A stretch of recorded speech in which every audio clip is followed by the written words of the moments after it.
जब बीज अपने आप को समाप्त करके उस मिट्टी में मिलता है तभी कुछ खिलता है। और तुम मिलना ही नहीं चाहते तो कैसे खिलोगे? जब तक नहीं मिलोगे तब तक खिलोगे नहीं।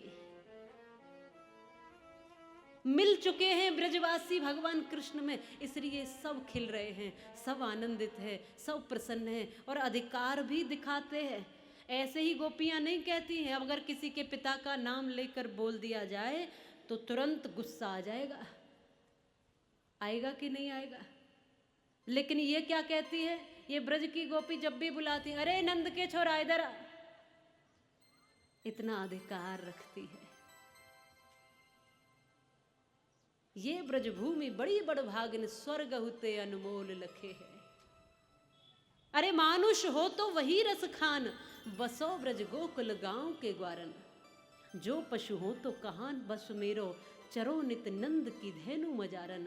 पाहन हो तो वही गिर को, जो धार्य क्षत्र पुरंदर धारण। और जो खग हो तो बसेरो करो, मिली कालिंदी कूल कदम्ब की डारन। कैसा जीवन!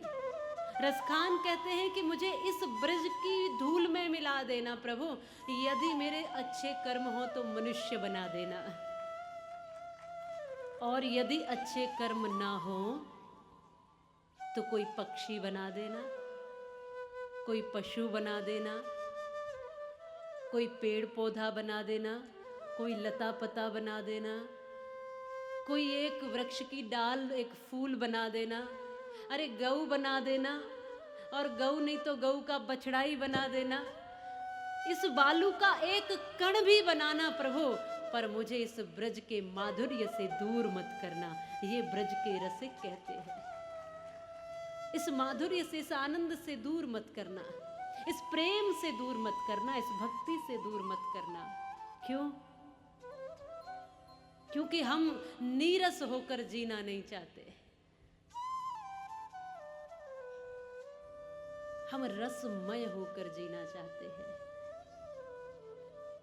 रस के साथ, आनंद के साथ, कृष्ण के साथ, माधुर्य के साथ जीना चाहते हैं। और हमें पता है कि जहाँ अभिमान होता है वहाँ कृष्ण नहीं होते, इसलिए हम लेस मात्र भी अभिमान को छूना भी नहीं चाहते।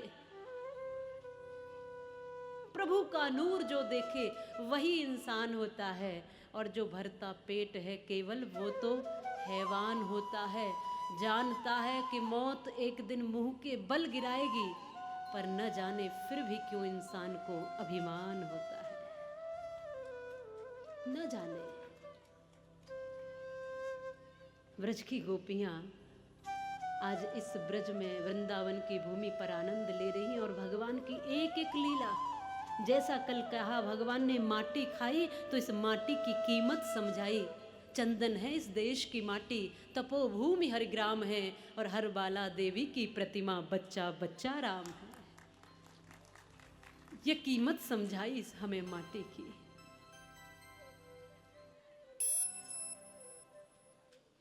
विवेकानंद जब शिकागो गए थे और वहां से जब वापस आए अपनी संस्कृति का परचम लहरा करके, तो बड़े बड़े राजे महाराजे धनपति खड़े हुए उनके स्वागत सत्कार के लिए। हमारे रथ में बैठेंगे, हमारी बड़ी गाड़ियों में बैठेंगे, स्वामी जी आ रहे हैं, हमारे देश का गौरव बढ़ा करके हमारे देश के संत आ रहे हैं। तो सब लाइन में लगे थे उनकी अगवानी करने के लिए। और विवेकानंद जी जैसे ही आए, उतरे जहाज से, तुरंत उतर करके सब तो उनको सम्मान के लिए आगे बढ़े ले जाने के लिए, लेकिन ये सबको छोड़ करके सबसे पहले अपनी धरती माता पर लोट पोट होकर दंडवत करने लगे। और इस सबने कहा कि महाराज जी क्या कर रहे हैं, आपके वस्त्र खराब हो जाएंगे, यहाँ धूल है, मिट्टी है, कहाँ लौट रहे हो, खड़े हो जाओ। अरे तुम्हें ये मिट्टी लगती है, धूल लगती है, पर मुझे तो ये धूल, ये मिट्टी मिट्टी नहीं लगती, मुझे मेरी माँ लगती है। मैं अपनी माँ को प्रणाम कर रहा हूँ। इतने दिन हो गए विदेश की धरती पर, मैं तो बेचैन सा हो गया था, अब मेरी माँ के आंचल में थोड़ी देर विश्राम कर रहा हूँ, छाँव पा रहा हूँ।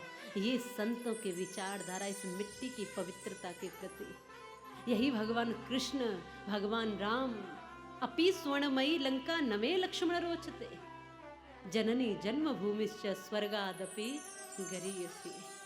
श्री राम भी यही कहते हैं, भगवान कृष्ण भी यही कहते हैं, सारे संत इस मिट्टी की महिमा गाते हैं।